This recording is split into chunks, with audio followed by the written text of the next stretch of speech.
When it's time to replace your wiper blades, an authorized dealer can provide you with the right set for your vehicle, and you can install them yourself in just a few minutes.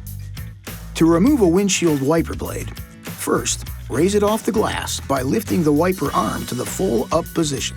Tilt the lower end of the blade away from the arm. Use one finger to push the release tab toward the wiper arm and keep it steady, while using the other hand to push the blade away from the J-hook and toward the windshield.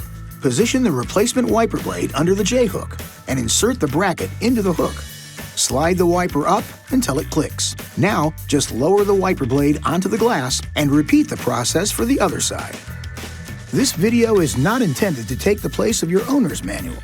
For complete details and other important safety information, please see your owner's information.